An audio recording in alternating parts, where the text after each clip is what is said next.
What's up, everybody? Joe White here, and I'm here in Lavania, however you say it, Michigan. This is what my world looks like today. Over here at a Meijer's grocery store.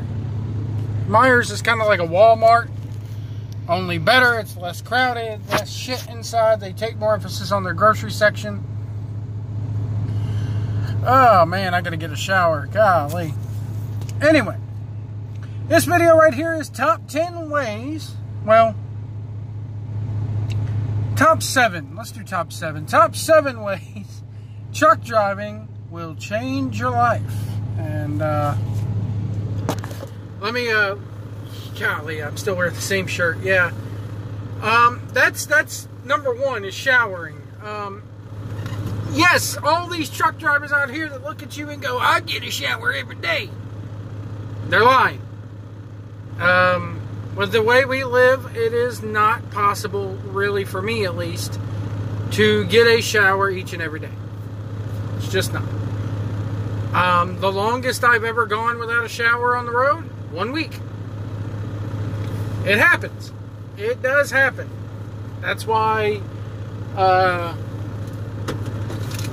I gotta get some more of these, but wet wipes and baby wipes are your friend. Deodorant is your friend. Yes, there are times where you got a fucking sponge bath out here. As gross as it sounds, it's not that bad, because who the fuck is gonna smell you but you? So, there are ways to keep clean. You know, the wet wipes. I know some drivers who even have baby wipes, and they have a baby wipe warmer, so it's like taking a warm sponge bath. So yeah, there are ways to keep clean, but actually having a shower, man, that ties into number 6. No more public restrooms. That's right. When you're out here on the road, there's no such thing as a private restroom unless you're taking a shower. Most showers have toilets in the little room that you step in, but even then, it's not your shower. It's a shower that has been used time and time again, and will be used time and time after. So really, it's not really a public or a private shower. Television is gone. No live TV. I mean, I can watch some live television now. Now, back in 2011, when I first started driving, there was no apps. There was barely a YouTube app out there, and the internet was so fucking slow out here. But it has gotten a little bit better with the advent of the WWE Network and everything like that. If I have a really good, strong cell phone signal, I can watch some stuff. But sitting down, relaxing, watching a TV show is pretty much gone for me. Home-cooked meals. Good luck. It used to be that eating out was for me, it used to be eating out was a big thing. You know, hey, we're going to get dressed up nice. We're going to go out to eat and have a nice big steak dinner. There's an Outback right across the street. I'll be visiting that later on today. And when I go home in March, I'm definitely going to cook me a few good meals, because I do miss cooking.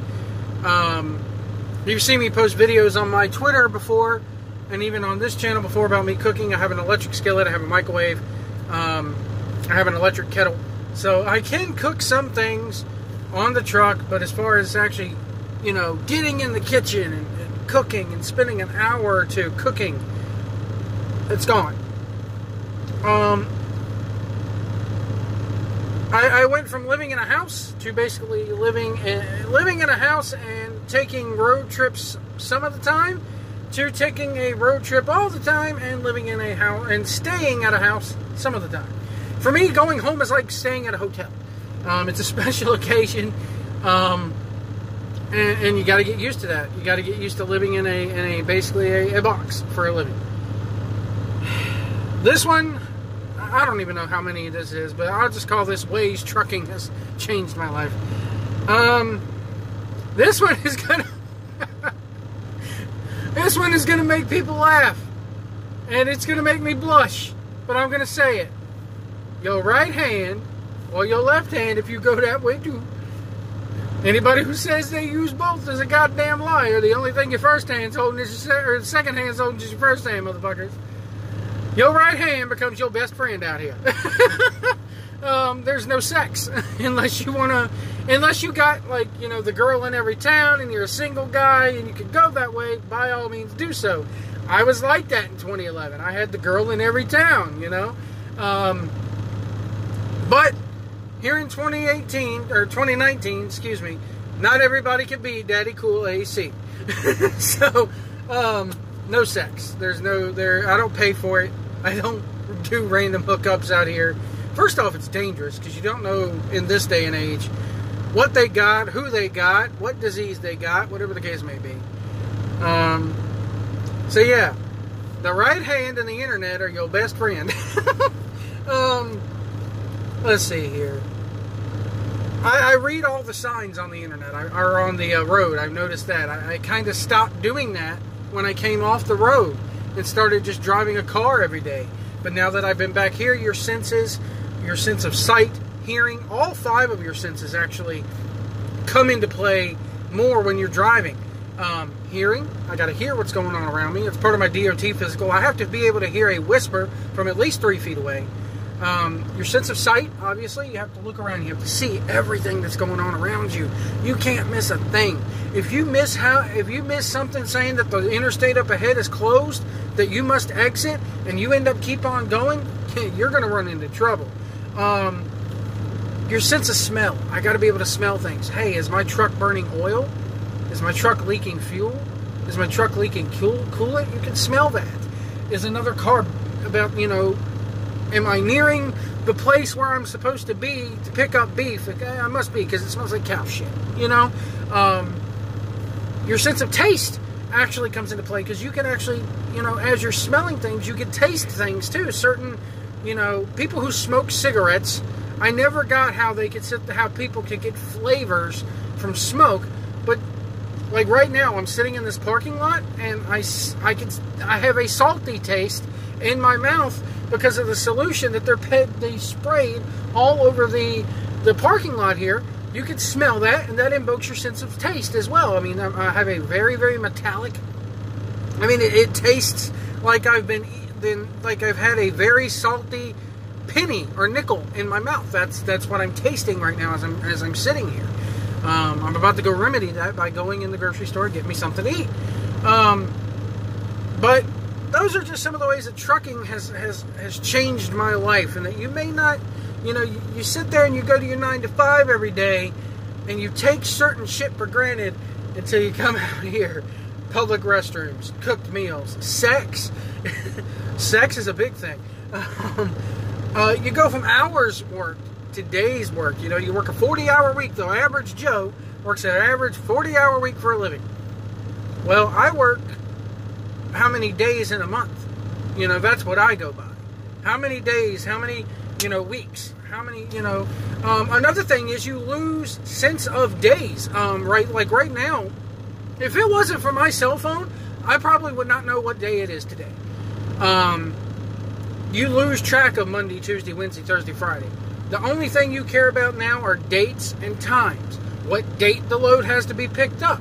What time the load has to be picked up. What date the load has to be delivered, and what time the load has to be delivered. It doesn't matter if it's Monday, Tuesday, Wednesday, Thursday, Friday, or Saturday, or Sunday. Doesn't matter. It's dates and times. There'll be many a times where I'll call home and on a Saturday morning, and at 7 o'clock, and I'll say, hey, good morning. And they're like, why the fuck are you calling me so early? There's no school, there's no work today. I'm like, oh shit, I'm sorry, I forgot. You know? So those are just some of the ways that trucking has changed my life, and little things that you guys take for granted that kind of disappear out here on the road. I'm sure you've seen other videos like this out there in the YouTube trucking community. I'm not a YouTube trucker. I don't claim to be a part of that community. I don't want to be a part of that community. I feel it's a very toxic community because they tend to focus more on the bad than the good, and how much this person's fucking up, and oh, look at this Swift driver, he came back worth of shit. Well, guess what, guys? We've all been there before. I'm still there. The day you claim to be a perfect truck driver who can do this blindside backing maneuver in 2 moves and no get out and looks on it, you need to get out of business. You need to get out. Sorry, you're fucking stupid. And if you think that you can be that overconfident and pompous in this business, stay humble. Remember, my friends, if you see a big rig on the road, share the road with us. Do not tailgate us. If you cannot see our mirrors, we cannot see you. And we'll see you down the road.